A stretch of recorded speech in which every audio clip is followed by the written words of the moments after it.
Assalamualaikum warahmatullahi wabarakatuh. Pada video kali ini saya akan menjelaskan serta mempraktekkan secara langsung bagaimana cara analisis uji paired pretest dan independent sample pretest menggunakan Microsoft Excel. Pada soal pertama ini, terdapat data hasil pretest dan post-test, asumsi, data berdistribusi normal, parameter yang diuji adalah rata-rata perbedaan data hasil pretest dan post-test pada kemampuan literasi sains siswa. H0 tidak ada perbedaan hasil pretest dan post-test, sedangkan H1 ada perbedaan hasil pretest dan post-test.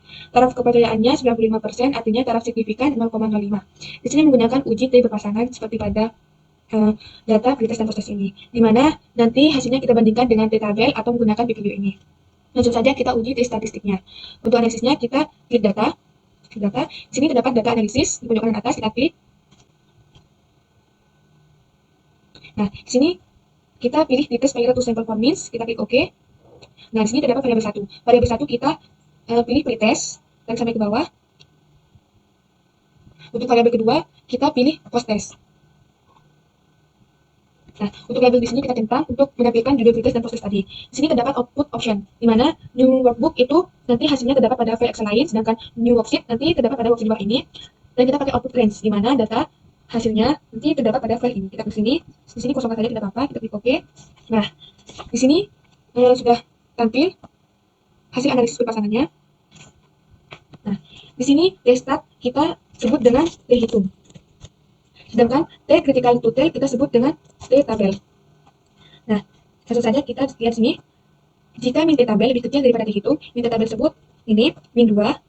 Kalau T-tabel 2 lebih kecil daripada T-hitung.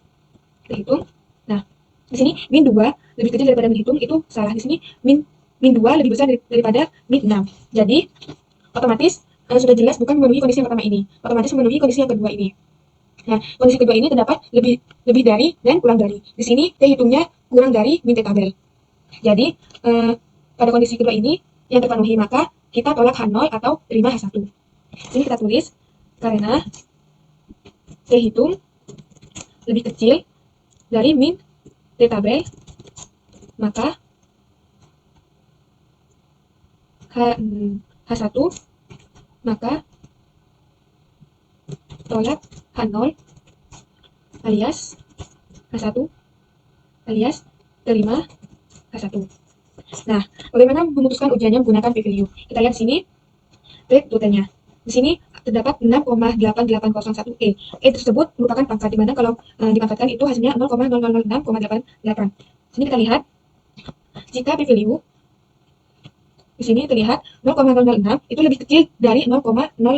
Jadi, karena P lebih kecil dari 0,05, maka tolak H0 alias terima H1.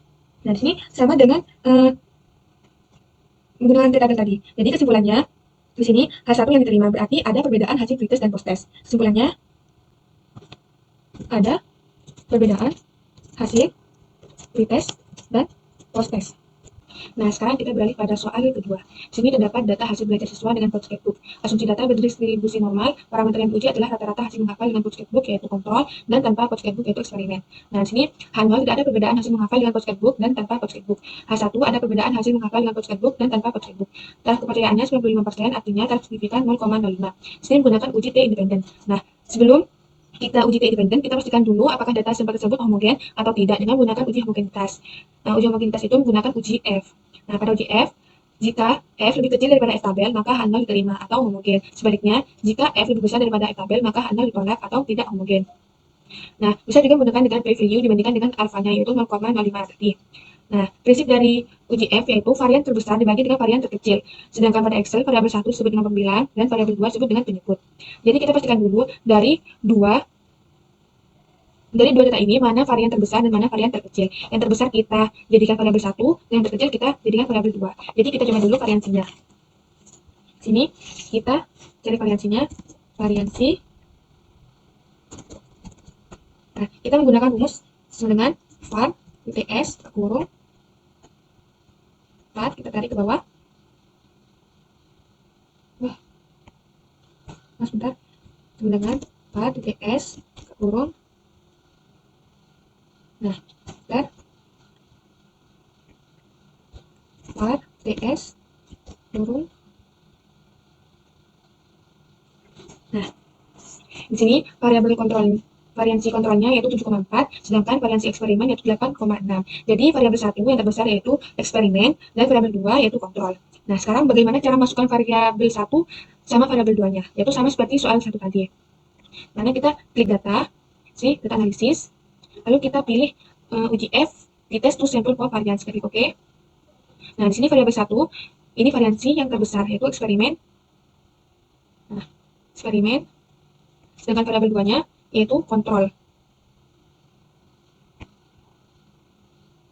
Nah, jangan sampai kebalik ya. Kalau kebalik nanti daerah penerimaan H0-nya juga terbalik. Di sini labelnya kita centang, output range. Kita klik di sini. Kita klik OK. Nah, di sini datanya sudah keluar. Nah, kita lihat. Kita langsung bandingkan. F-nya itu 1,16216, sedangkan F tabelnya itu 2,40345. Sini kita sebenarnya bisa kita lihat. Nah, itu F-nya itu 1 lebih besar daripada 2 lebih besar daripada 1. Sini F lebih kecil daripada F tabel, maka H0 diterima atau homogen. Jadi ini karena F lebih kecil daripada F tabel, maka H0 diterima atau homogen. Nah, kita coba dengan P value-nya.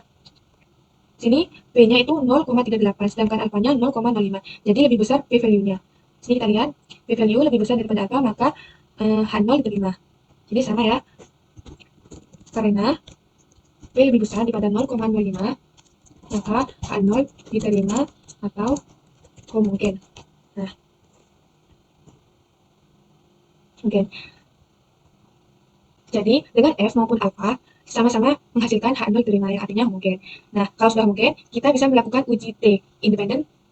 Untuk uji T independen, kita klik data, sini data analisis, kita menggunakan, sini terdapat 2, t-test to sample assuming equal variance sama t-test to sample assuming unequal variance. Kita pilih equal, klik OK. Nah, di sini variabel 1, seperti tadi yang variansinya lebih besar, yaitu eksperimen, tarik bawah. Nah, variabel keduanya yaitu kontrol, tarik bawah. Nah, labelnya output range, kita letakkan di sini. Di sini, kita klik OK. Nah, sini datanya sudah ada. Kita lihat uji T independennya. Sini T start sebagai T hitung, sedangkan sini T critical to T sebagai T tabel. Nah, kita lihat sini. Jika min T tabel min 2 lebih kecil dari T hitung. T hitung itu 1. Min 2 itu lebih kecil daripada T hitung. Lalu T hitung 1 lebih kecil daripada T tabel. 1 lebih kecil daripada 2. Berarti kondisi 1 ini diterima, maka H0 diterima. Ini karena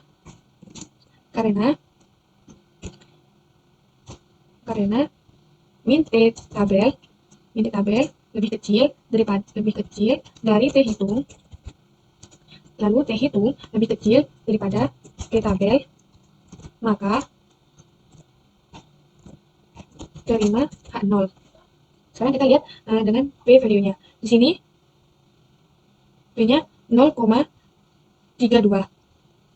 Untuk alfanya 0,05. Jadi lebih besar 0,32. Jadi sini sama P lebih besar daripada alfa, maka terima H0.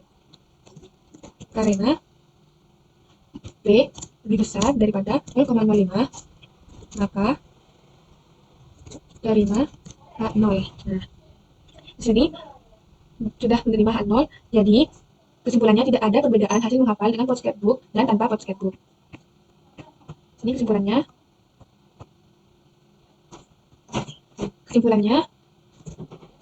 tidak ada perbedaan hasil menghafal dengan Pocket-Book dan tanpa Pocket-Book. Nah, ini sudah kita boleh. Nah, kita sudah menyelesaikan soal pertama dan soal kedua, yaitu uji berpasangan dan uji independen. Mungkin hanya itu yang dapat saya sampaikan. Terima kasih. Wassalamualaikum warahmatullahi wabarakatuh.